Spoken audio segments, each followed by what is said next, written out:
Halo pemirsa, apa kabar hari ini? Semoga selalu sehat dan selalu bersemangat menjalani aktivitas.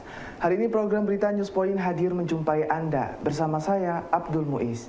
Selama 30 menit ke depan, Newspoint akan menyajikan berita terbaru seputar Universitas Brawijaya dan Malang Raya. Jangan kemana-mana, keep on this channel, Newspoint.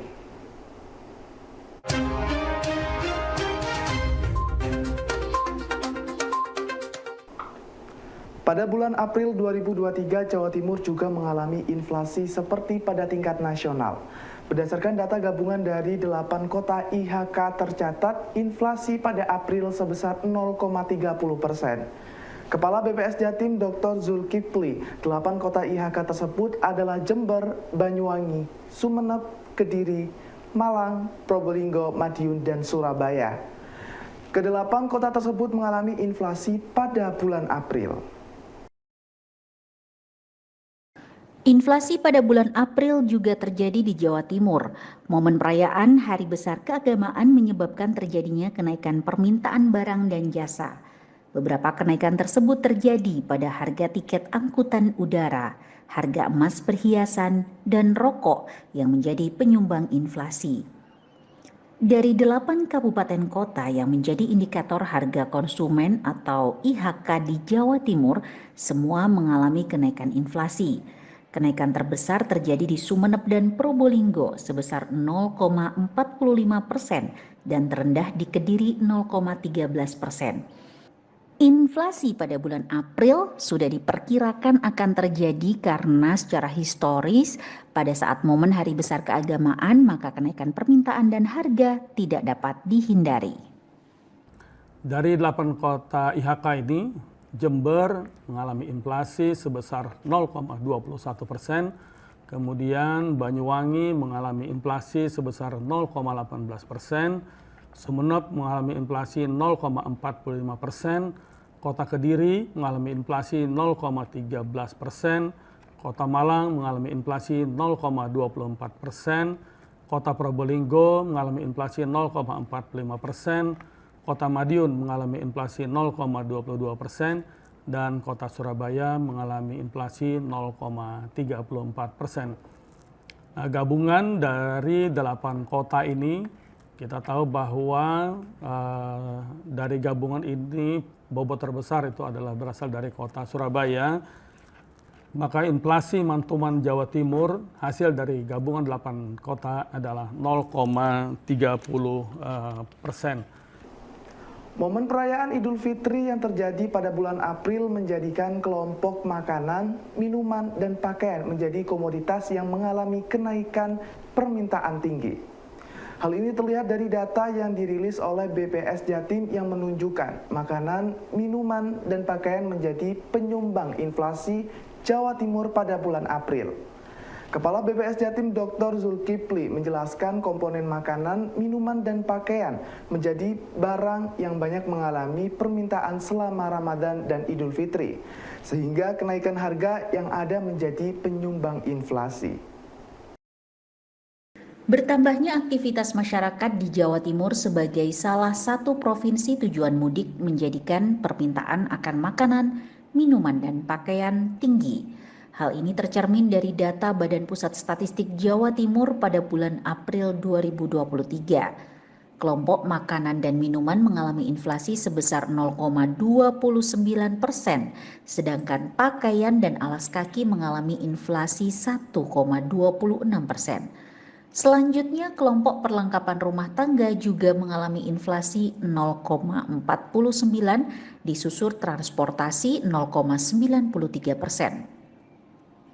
Kelompok-kelompok tersebut merupakan barang dan jasa yang banyak dicari dan dibutuhkan selama musim Idul Fitri oleh masyarakat sehingga mengalami kenaikan permintaan dan perubahan harga.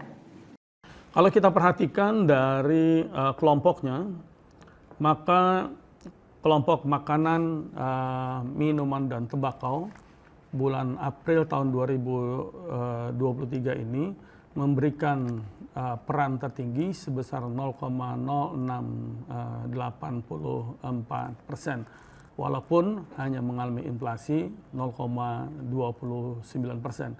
Sementara untuk kelompok pakaian dan alas kaki mengalami inflasi yang lebih tinggi 1,26%, namun perannya sedikit di bawah dari kelompok makanan, minuman, dan tembakau.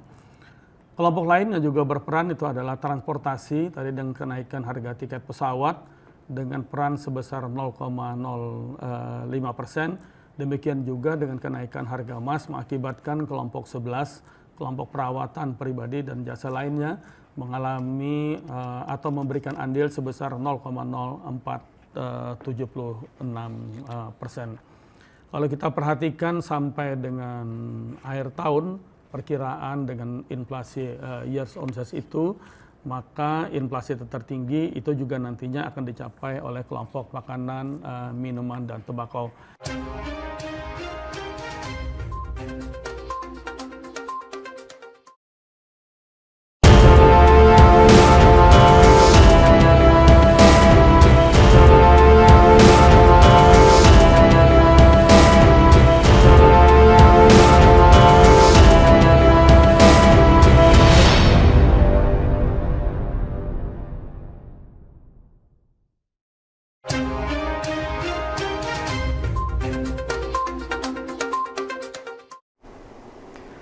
Komoditas tomat menjadi satu dari 10 komoditas yang mengalami inflasi pada bulan April di Jawa Timur. Harga tomat mengalami kenaikan tertinggi hingga 15,37%. Selain tomat, buah semangka juga mengalami kenaikan tertinggi kedua selama bulan April sebesar 8,49%. Kepala BPS Jatim Dr. Zulkifli menjelaskan kenaikan beberapa harga produk tersebut tidak lepas dari tingginya permintaan selama bulan Ramadan dan Idul Fitri. Kenaikan permintaan ini tidak sebanding dengan ketersediaan produk karena dibatasi oleh masa panen dan perubahan cuaca. Selama Ramadan dan Idul Fitri, beberapa komoditas pangan mengalami kenaikan permintaan. Dari data Badan Pusat Statistik Jawa Timur, komoditas tomat dan semangka mengalami kenaikan permintaan yang berakibat pada kenaikan harga.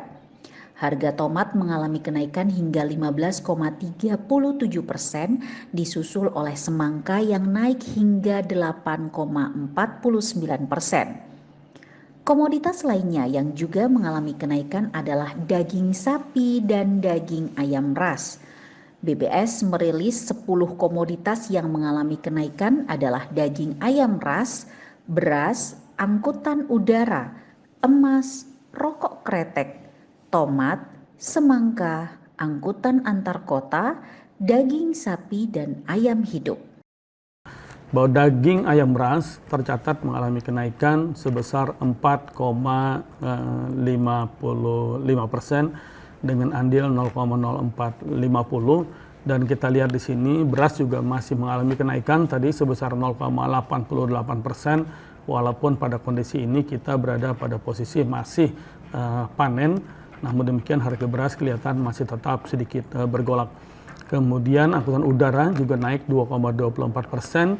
Emas perhiasan tadi karena ada efek harga emas dunia naik 2,35%.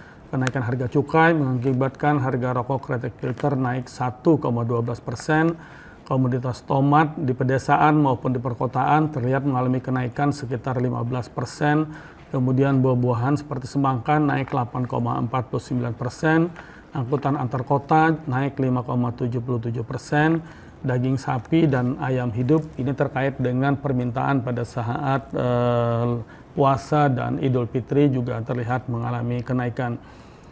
Personel Batalion Infanteri 527 Baladipia Yuda terjun ke sekolah di distrik Aradide, Papua yang ikut mengajar. Kegiatan ini bekerjasama dengan Koramil Aradide, Papua. Letnan 2 Infanteri Aryo Kuncoro beserta 14 anggota dengan membagikan sarana belajar berupa buku kepada pihak sekolah dan siswa. Kegiatan ini menurut Ari merupakan yang pertama karena sebelumnya pihak sekolah tertutup dengan kehadiran Satgas. Namun dengan pendekatan yang humanis, kehadiran Satgas TNI dapat diterima oleh masyarakat dan pelajar sekolah. Prajurit Batalion 527 Baladibia Yuda yang sedang melakukan tugas pengamanan perbatasan di Papua tidak hanya melakukan kegiatan pengamanan namun juga kegiatan teritorial terbatas.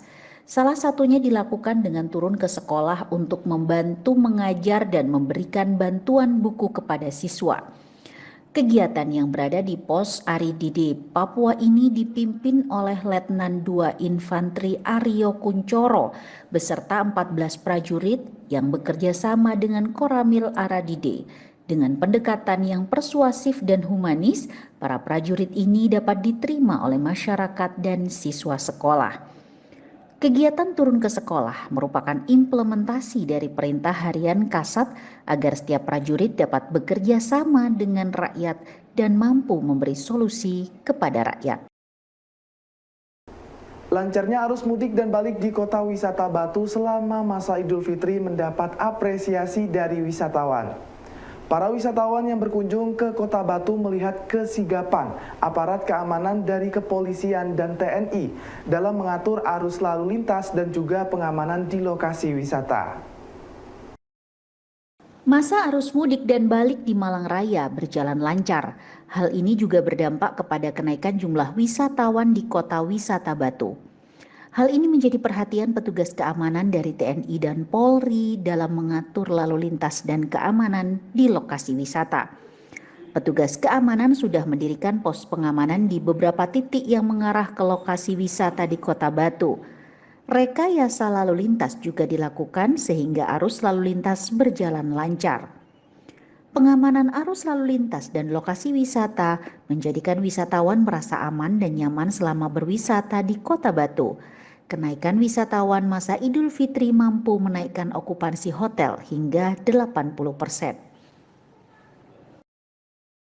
Kami berlibur dari Lampung, kemudian Jakarta, menuju ke Surabaya dan kita berada di Kota Batu, Malang. Perjalanan lumayan padat tapi cukup lancar. Di sini daerahnya sangat sejuk sekali. Tentunya kami di perjalanan karena keamanan tersebut itu dibantu oleh TNI Polri. Aman sekali, perjalanannya lancar.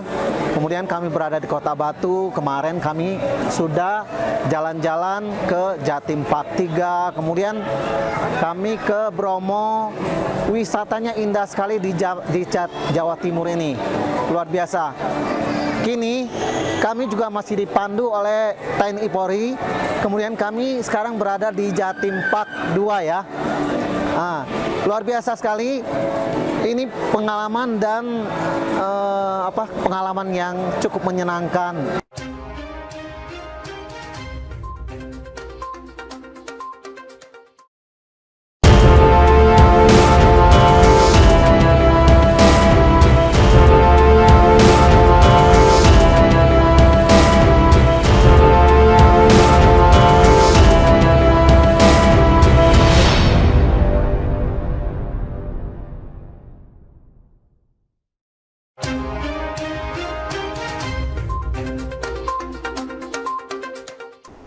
Hari Pendidikan Nasional dan Hari Kartini diperingati oleh siswa SMA BSS dengan berbagai kegiatan secara meriah. Mengusung tema Prakarsa Guna Sarwa, pengurus OSIS menggelar berbagai lomba seperti meding dan memasak.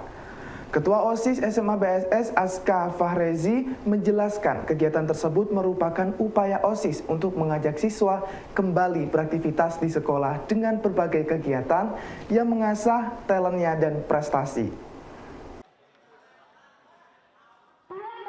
Pengurus OSIS SMA BSS Kota Malang menggelar event Prakarsa Guna Sarwa untuk memperingati Hari Pendidikan Nasional dan Hari Kartini. Dalam kegiatan tersebut, pengurus OSIS menggelar berbagai macam lomba, mulai dari lomba ranking 1, lomba masak, hingga lomba mading. Lomba tersebut diikuti oleh siswa kelas 10 dan 11 sesuai dengan keminatan masing-masing. Untuk memeriahkan suasana, peserta juga mengenakan baju batik dan tradisional untuk menguatkan karakter budaya nasional bagi siswa SMA BSS. Pengurus OSIS SMA BSS terus berupaya menggulirkan berbagai program inovatif untuk memperkuat soft skill siswa dalam berbagai bidang. Sebenarnya tujuan awal kita adalah untuk ngebuat anak-anak itu refreshing, Mas. Jadi kayak setelah adanya liburan kan tidak mungkin langsung ada pelajaran. Tentunya anak-anak masih ada yang belum bisa move on lah bahasanya dari liburan tersebut. Maka dari itu kami dari selaku pengurus OSIS itu mengadakan lomba yang berhubungan dengan Hari Pendidikan dan Hari Kartini. Karena kita mengadakan tema gabungan Hari Pendidikan dan Hari Kartini, kita juga membuat suatu lomba yang memang gunanya ada tujuannya gitu loh, Mas. Seperti lomba masak, lomba ranking 1 ataupun juga lomba mading. Jadi lomba yang menghasilkan sesuatu. Pelaksanaan ibadah puasa dan Idul Fitri bagi dosen UB yang sedang menempuh studi di Taiwan berjalan lancar. Hal ini terungkap dari perbincangan Wakil Rektor 2 UB dengan perwakilan dosen di Taiwan saat halal bihalal. Aulia Nur Mustaqiman, dosen UB yang sedang studi di Taiwan mengaku dapat menjalankan ibadah puasa dan Idul Fitri dengan lancar. Aulia menjelaskan saat ini terdapat banyak dosen UB yang sedang menempuh studi di Taiwan, terbesar di berbagai kampus. Menjalani ibadah puasa dan Idul Fitri di luar negeri menjadi pengalaman menarik bagi dosen UB yang sedang menempuh pendidikan di luar negeri. Hal tersebut diungkapkan oleh Aulia Nur Mustaqiman, dosen UB yang sedang studi di Taiwan kepada Rektor UB. Dalam acara halal bihalal warga UB, Rektor menyapa beberapa dosen yang merayakan Idul Fitri di luar negeri. Menurut Aulia, dirinya berada di Taiwan bersama dengan beberapa dosen lainnya dan juga warga Indonesia dapat menjalankan ibadah puasa dan sholat Idul Fitri dengan lancar. Kegiatan tersebut dilakukan bersama dengan warga lokal dan warga negara lain yang beragama Islam. Selama di Taiwan, Aulia mengaku dapat beradaptasi dengan lancar. Oh, baik Bapak. Bapak, sebelum saya menjawab itu semua, saya Aulia Nur Mustaqiman mewakili semua dosen yang ada di Taiwan khususnya dan semua Mas Mbak dosen yang ada di luar negeri mengucapkan minal aidin wal faizin kepada Bapak Ibu dosen semua, terutama Bapak Rektor dan segenap pimpinan Universitas Brawijaya dan civitas akademika dari semua fakultas di lingkungan Universitas Brawijaya. Alhamdulillah kami di Taiwan, lepas dari segala isu yang ada, kami masih bisa menjalankan ibadah puasa sekaligus sholat id dengan aman, selamat dan lancar, Bapak. Oke, alhamdulillah. Salam semua buat teman-teman karena kalau tidak salah banyak sekali dosen yang menempuh studi baik S2 maupun S3 di Taiwan ya. Salam dari Pak Rektor beserta seluruh pimpinan, para dekan kepada teman-teman, mudah-mudahan sehat selalu dan studinya lancar. Terima kasih. Assalamualaikum warahmatullahi wabarakatuh. Pengasuh Pesma Al-Hikam, Kiai Haji Anwar Sa'adullah, mengajak warga UB untuk memperkuat dzikir kepada Allah. Hal tersebut disampaikan Anwar pada tausiah halal bihalal warga UB. Menurut Anwar, segala sesuatu di dunia merupakan kehendak Allah. Anwar mengajak momen Idul Fitri dan halal bihalal ini menjadi momen untuk merekatkan hubungan manusia dengan Tuhan dan dengan sesama manusia. Dirinya berharap dengan kefitrian yang diraih setelah berpuasa, warga UB akan semakin produktif dalam bekerja dan memperkuat tali silaturahmi. Pengasuh Pesma Al-Hikam, Kiai Haji Anwar Sa'adullah, mengajak kepada para warga UB dalam momen halal bihalal untuk meningkatkan kualitas zikir kepada Allah. Melalui zikir tersebut, para warga UB dapat merasakan bahwa segala sesuatu di dunia merupakan kehendak dan bermuara kepada Allah. Berkenaan dengan halal bihalal, Anwar berharap dapat meningkatkan persaudaraan dan silaturahmi antar warga UB agar dapat semakin solid dan produktif dalam bekerja. Anwar mengajak warga UB senantiasa mendekatkan silaturahmi sebagai cerminan dari makna Idul Fitri dan halal bihalal. Kalau sekarang kita bisa hadir di tempat ini sebetulnya adalah perkenan siapa? Kalau sekarang kita sehat, itu karena kita diberi kesehatan oleh. Kalau kita punya kesempatan karena kita diberi kesempatan oleh. Kita hidup dan mati karena kita ibadah untuk. Kita diberi rezeki oleh. Kita diberi kesehatan oleh. Kita diberi jabatan oleh. Kita diberi amanah oleh. Kita diberi kesempatan beribadah oleh. Mudah-mudahan zikir kita diterima oleh Allah Subhanahu wa taala. Amin amin ya rabbal alamin. Informasi tadi sekaligus menutup perjumpaan kita hari ini.